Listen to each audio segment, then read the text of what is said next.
Welcome to Speaker Co-op TV. This is Jeff Klein, and today we're having our interview with 5 questions with Cathrine Hatcher. Cathrine comes out of the film business. She and I go back 1 or 2 decades, I think. And Don't tell that. Just say one. a nice little while. We've been we've Right. worked together over the years. Anyway, welcome, Cathrine Hatcher. Thank you so much for having me. I'm excited about this. Let's just dive right in with our question number 1. Tell us about the main topic you're sharing with the world right now. Well, I'm very excited to share that I have a new book coming out, and it's called Everything About You Speaks, and the subtitle is Mastering the Language That's Louder Than Words. And so it's something that I've been trying to get out for quite some time, and finally just buckled down and did it. And at the end of this month, it'll be here. Great. So tell me a little more about the what that title means, what that provides people. Well, coming up with a title that actually spoke about what the book is about was very difficult, and in fact, I think I've gone through 4 title revisions, and then having a semi-argument with somebody about the title. All of a sudden, I was saying, "Well, no, everything about you speaks. It can't just be this or that." And I thought, "Oh, there's the title," and basically, it's all your nonverbals along with your verbals are speaking for you. So there's a lot of things that we do that we can communicate nonverbally and help to support our message. So when I help people with the nonverbal side of their communications, I work with color psychology, wardrobe psychology, and body language. And you can make your message so much more impactful if you will align those key elements with the things that you're actually saying. So the book is just going through all of those different elements and how can you better and more effectively communicate your message and get other people to receive it the way you want them to. Great. Who's your favorite group to share this with? At the moment, it changes sometimes, but at the moment it's the corporate world. And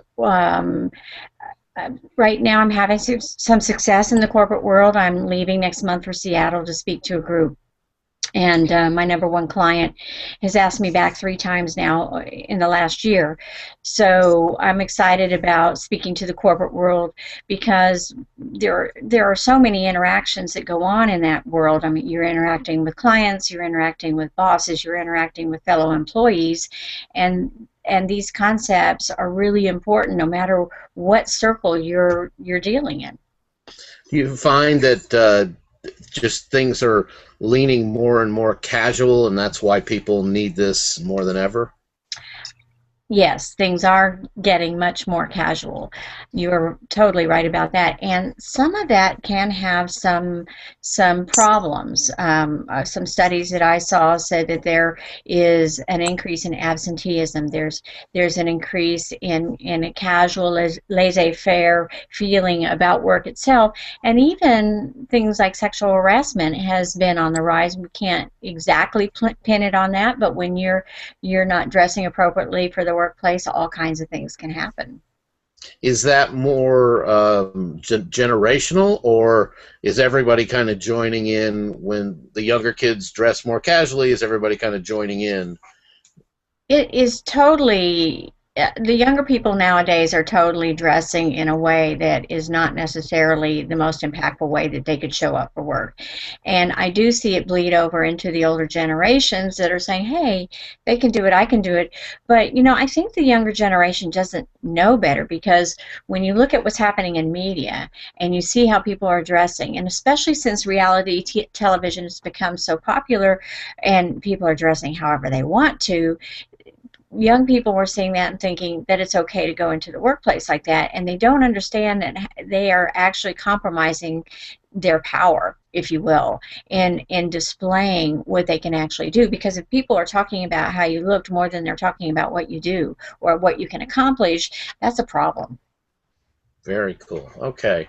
I don't want to get too far afield. I got a sneak at the book and just some of the things about tattoos and body art and some of those things. It's a completely different workplace than when I spent some time in corporate America. It really is. And, I've talked to some HR people and some executives because I still work in the corporate world, not only as a speaker, but I'm still a stylist for my main client, and I work with them in preparing them for on-camera appearances. And I've had discussions with them about it, and they're saying, one particular guy said, I was interviewing someone who had a wraparound tattoo on his neck, and he said, I really, really had to keep refocusing my attention on what he was saying and not looking at the body art. And he said he had an extremely hard time doing that. And so, it can compromise your ability to even get work if you're too extreme, depending on the job. I mean, if you're going to go work at Hot Topic clothing line store, hey, you've got to have the body art and the piercings. But there are some places that it's probably not the best idea. Got it.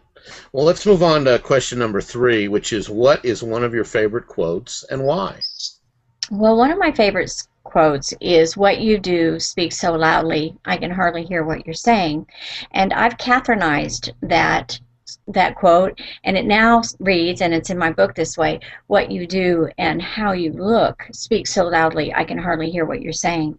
And that is so true, because if someone says to you, I'm not mad at you, but their body language says, I am mad at you, we're not going to believe the words. We're going to believe what you say.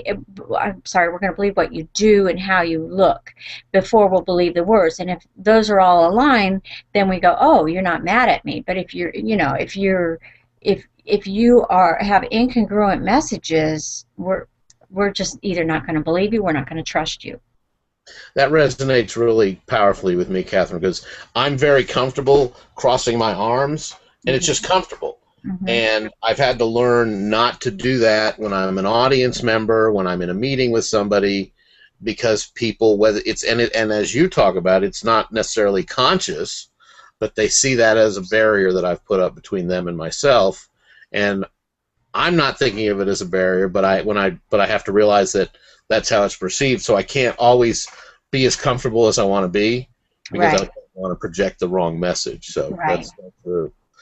Well, yeah, sorry, go ahead. I was just going to say, and I talk about the crossed arms in my book, because every one of us has a baseline body language signal. And I'm trying to teach people, just because a person's arms are crossed, most women are cold, and we will cross our arms. But just because a person's arms are crossed doesn't mean that they're not receiving your message. It could mean they're comfortable. It could mean that they're cold. And I'm asking people to look at more than one body signal. Use one body signal to go, I might need a little more information here. And then if you see a smiling while the arms are crossed, you're like, oh, well, they're just cold, or they're just comfortable. But if you see a frown, or they're stepping back, or they're moving back, oh, they're not receiving my message. Oh, that's good. That's really good. We'll go on to question 4. Tell us something most people don't know about you. Well, at age 14, I had a student pilot's license. I was a glider pilot for a while. So I absolutely love flying. And my dad was an instructor, and still is. He's 83, and he still instructs in glider flying. So I absolutely love to fly. Wow, see, and I've known you a long time, and that's something I didn't know about you. Well, Great. I wanted to surprise you with something you didn't know, so that's it. I love to fly. Thanks for sharing that. We'll wrap up with question 5. What are you really, and this, I think you've pretty much talked about the book, but tell us more about how you're currently focused on educating people about the topic around the book, and how best for people to get in touch with you to have you come speak about this. The thing that I want other people, what I want to educate other people about, is how to be your authentic self. And how you can do that and still have respect for the other person. Because early in my teachings, I had another speaker, a friend of mine, say to me, it wasn't a very kind remark, but it got me to think. And she said, at least I speak about something that's authentic. And I thought, what? I think she got the impression that I was trying to help people manipulate other people. And so it actually made me take a step back and look at what does it mean to be authentic.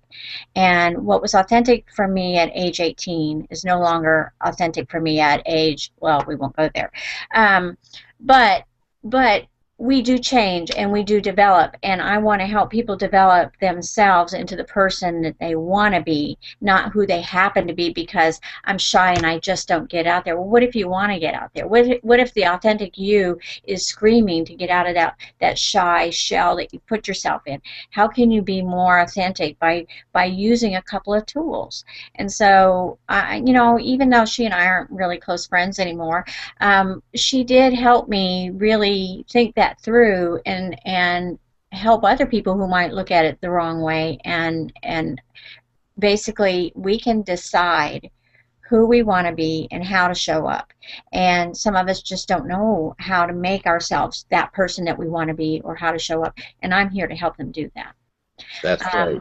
Yeah, helping people with their image is not about how to fake it. It's Right. about how to portray your authentic self. And how to build better relationships, because even though, let's say, you're a dressed down person, people should accept you that way because that's the authentic you.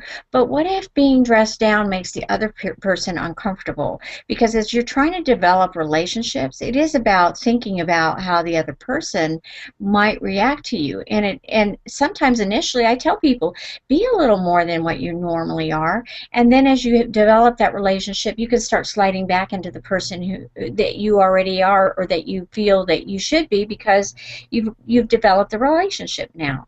But relationships are about having respect for one another. And what can I do to make you happy? And I always like to say, looking great is a gift you give to other people. So, Yeah. Tell us your website, Catherine. It's PersonasID.com, and I think it's listed below here, but it's PersonasID.com, and it stands for Personas Image Dynamics. And you can call myself if you have a speaking engagement that you need to have a speaker fill that for you. My cell's let me get my cell number right, 972-897-8688. And people will be finding this video on the Speaker Co-op YouTube channel. They'll be finding it on your profile page at speakercoop.com, and I'm sure you'll be pushing it out as well through your social media. So, absolutely. Thank you, Cathrine Hatcher, for participating in our 5 questions on Speaker Co-op TV. Well, and thank you for having me. I enjoy the opportunity to help other people be all they can be.